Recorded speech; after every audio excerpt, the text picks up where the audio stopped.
मैं आज मान जी का गला भी थोड़ा सा खराब हो गया है। मैं घेरना चाह रहा था आचार्य प्रमोद कृष्णन जी को। इन्होंने कहा कांग्रेस रामद्रोही नहीं है।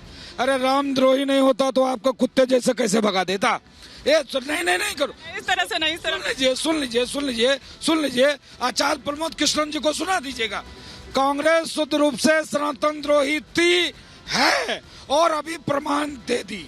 संतों का अपमान कांग्रेस ने किया, आचार्य प्रमोद कृष्णन को इस प्रकार से अपमान किया कि देखिए इनका तिरस्कार कर दिया, इनका तिलांजलि दे दिया, इनको कहीं पूछ रहे, कहीं कोई सम्मान नहीं। एक साधु है भी तो उनको कुत्ते जैसे बर्ताव किया जा रहा है। नहीं, हम कुछ और संख्या। सुन लीजिए और निवेदन करना चाहूंगा, हाथ जोड़कर पुनः निवेदन करना चाहूंगा। कांग्रेस के प्रवक्ता अथराज यहाँ खड़े हैं, ये तो बड़े नेता थे, भाग से आगे दिया क्योंकि भगवान राम की जन्मभूमि है, सबको आना पड़ेगा। जो राम का नहीं, किसी काम का नहीं, जो हमारे राम जी की चिंतन नहीं करेगा, जो सनातन की नहीं बात करेगा, जो संस्कृति की नहीं बात करेगा, उसका कोई काम नहीं। आपने कहा सेकुलरिज्म, सनातन की सेकुलरिज्म जो ये कहता धर्म की जय हो, अधर्म का नाश हो, प्राणियों में सद्भाव हो, विश्व का कल्याण हो, ये सनातन सिखाता, उनका नहीं। उनका सनातन अलग है। हाँ अलग है। इसलिए आज श्रवण जी आपका सनातन अलग है, वो कह रहे हैं। वही कहते हैं सनातन हमारा अलग नहीं है। हम भी जय सिया राम बोलते हैं, लेकिन जय सिया राम के नाम पे हम देश में उद्दंडता नहीं करते हैं। हम भी सनातन को उद्दंडता कौन कर रहा है? देखिए जिस तरीके से आज देश में नैरेटिव फैलाया जा रहा है, मैं कहता हूँ राम सबके हैं, राम को कोई बांट नहीं सकता, राम का कोई सीमित दायरा नहीं है। राम का जब लोकतंत्र चला था तो श्रेष्ठ और आचरण के साथ चला था, लेकिन आज भारतीय जनता पार्टी ने इस लोकतंत्र में जिस तरीके से इस देश की सत्ता पे काबिज होके और देश में तानाशाही रवैये से अपने तमाम उन कार्यों को करने का काम किया। देश के प्रधानमंत्री को सिर्फ एक काम के लिए नहीं चुना गया था, प्रधानमंत्री को चुना गया था कि आप देश के तमाम उन चाहे युवाओं की बात हो, महिलाओं की बात हो, किसानों की बात हो। लेकिन आज महाराज जी से मैं ये भी पूछना चाहता हूँ, महाराज जी आज ये बता दीजिए जो शंकराचार्य नहीं आ रहे हैं, क्या वो हिंदू विरोधी हैं, सनातन विरोधी हैं? बता दीजिए। देखिए भगवान राम कण कण में है, भगवान राम सरयू में है, भगवान राम हवाओं में है, भगवान बस आपके मन में नहीं है। नहीं, यही तो समस्या है कि आपको हमारे मन में दिखते नहीं, परंतु हमारे मन में भी अगर आज हम सीना फाड़ेंगे तो भगवान राम का दरबार ही निकलेगा अंदर से। परंतु समस्या ये है कि अभी महाराज जी ने कहा कि इनका सनातन अलग है। अरे ये कौन सी व्यवस्था बता दी महाराज जी आपने? कल आपको इसका जस्टिफिकेशन देना पड़ेगा। सनातन भी दो तरीके के होते हैं, ये तो हमको पता नहीं था। दूसरी से सनातन में कौन सी ऐसी व्यवस्था है कि जो कहती है कि अगर मंदिर नहीं जाओगे तो आप सनातन विरोधी हो? सनातन में कौन सा ऐसा मंत्र है कि आप हमें सनातन से निकाल दोगे? आपको ये बताना पड़ेगा। दो तरीके के सनातन। अगर अजमेर शरीफ जाए, अगर वो फुरफुरा शरीफ जाए, यहाँ जाए तो धर्म और राजनीति अलग अलग नहीं होती है। वहाँ पर कौन सा कल्चरल एक्टिविटी, सांस्कृतिक कार्यक्रम होते हैं वहाँ पर? नहीं, खाली 22 तारीख को अगर हम राम मंदिर नहीं आएंगे तो हम सनातन विद्रोही हो गए। तो अभी तो आपके आगे सुनिए ना, अभी तो आचार्य प्रमोद कृष्णन यहाँ पर बोल के गए कि जिस दिन ब्याह होगा सर उसी दिन तो आएंगे। मैं बता रहा हूँ, आचार्य प्रमोद कृष्णन जब एंट्री की तो आपने अगर कैमरे ने दिखाया हो तो 2 गनर मिले हुए थे उनको। अब 2 गनर बचाने हैं तो भाजपा की जय जय करनी है। अगर नहीं जय जय करेंगे तो गनर चले जाएंगे। तो आचार्य प्रमोद कृष्णन की स्थिति ये है कि वो धर्म के ठेकेदार तो बनते हैं पर अपने पार्टी के ही वफादार नहीं है। तो ऐसी स्थिति में ऐसे लोगों का क्या जवाब दूं मैं जो सिर्फ गनर के लिए बिक गए? अच्छा, तो ये चीज वो बताती है जिस तरह से 2 धड़े हो रखे हैं। हाँ देखिए, जहाँ तक 2 सनातन की बात आई तो मुझे एक दिन ताज होटल का एक कांड याद आया। एक है समाजवादी पार्टी के राष्ट्रीय महासचिव, ऐसा भुसंड मारा महाराज जी ने, ऐसा भुसंड मारा उस दिन कि आज भी उनकी बिटिया जो है सनातनी होके भाजपा में है और वो क्या कर रहे हैं, रामचरितमानस की प्रतियां फाड़ रहे हैं। पिता ऐसा, पुत्री ऐसी, इसी को शास्त्रों में 2 गले वालों को कहा गया है। ये इसी को सनातन, दूसरा सनातन कहा गया।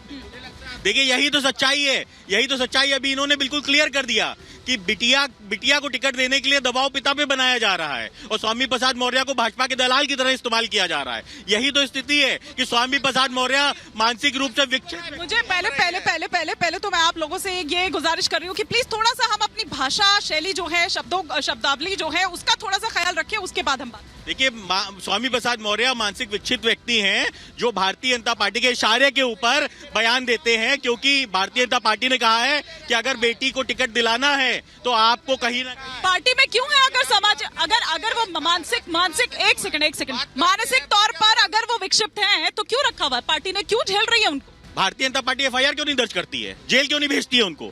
जब इतना ही वो विद्रोह कर रहे हैं, नहीं तो आप नहीं करेंगे तो कौन करेगा? सरकार मेंटेन करने की, कानून व्यवस्था मेंटेन करने की जिम्मेदारी किसकी है? सरकार की है कि हमारी है? तो जब सरकार की जिम्मेदारी है तो भारतीय जनता पार्टी क्यों नहीं एफआईआर करती है और जेल भेजे? मैं तो मांग करता हूं भारतीय जनता पार्टी से कि अगर स्वामी प्रसाद मौर्य गलत हैं, स्वामी प्रसाद मौर्य के बयान हिंदुओं को अगर ठेस पहुंचा रहे हैं तो आप उनके ऊपर एफआईआर। एक सेकंड, मैं माधुरी जी का रुख करना चाहूंगी। माधुरी जी, फिर मैं आ रही हूँ राजूदास जी का, मैं महेंद्र राजूदास जी का रुख करूंगी। नहीं, आप इसी माइक पर आ जाइए। मैं ये कह रही हूँ कि वो ये कह रहे हैं कि भैया अगर ऐसा है तो आप लोग क्यों नहीं एफआईआर दर्ज करते? करा लीजिए दर्ज। देखिए, सबसे पहले उन्होंने कहा कि सारे शंकराचार्य लोग नाराज हैं। 1987 से लेके अब तक फैसला आने से पहले तक विश्व हिंदू परिषद ने तमाम धर्म संसद किए, पूरे भगवा परिवार ने, आरएसएस ने, भारतीय जनता पार्टी ने तो अपने घोषणा पत्र में ही लिख दिया था, चुनाव का मुद्दा ही था। तो सबने मिलकर के आंदोलन किया और सब आंदोलन के विजयी बने। तो जो आंदोलन खड़ा करता है उसी की विजय होती है। और एक तुलसीदास जी की फिर एक कविता कहावत है कि जा पर कृपा राम के होई ता पर कृपा करहि सब कोई। तो ये सौभाग्य तो खुद भगवान राम ने दिया नरेंद्र मोदी जी को कि जब उनकी वो सत्ता पे काबिज हैं, गद्दी पर वो हैं, तो इसी समय में ये राम के लिए ये सब कुछ हो रहा है। तो इसमें दूसरे का क्या? तभी तो वो ये कह रहे हैं कि वो जो नाराजगी है उसे लेकर आप कैसे आगे बढ़ेंगे अगर पहले ही सनातन दोष सामने आ जाता है? कहाँ कोई नाराजगी है? ये नाराजगी उनकी अपनी है, ये उनकी शंकराचार्य जी की बात कर नहीं, मैं शंकराचार्य जी के बारे में कहना चाहती हूँ कि तमाम धर्म संसदों में उन लोगों की उपस्थिति मैंने स्वयं अपने आंखों से देखी है। राष्ट्रीय स्वयंसेवक संघ के सालाना बैठकों में वो आते रहे हैं। दिल्ली से लेकर के नागपुर तक कई धर्म संसद हुए हैं, कभी नाराजगी नहीं थी। ये नाराजगी जो है कुछ उनके स्वयंभू होंगे लोग जिनको प्रेरित करके वो नाराजगी। अब ये आचार्य प्रमोद कृष्णम के बारे में क्या कहेंगी आप? मैं तो देख रही हूँ। Quick reaction. मैं निवेदन करना चाहूंगा, उन्होंने कहा शंकराचार्य को इन्होंने क्यों नहीं बुलाया।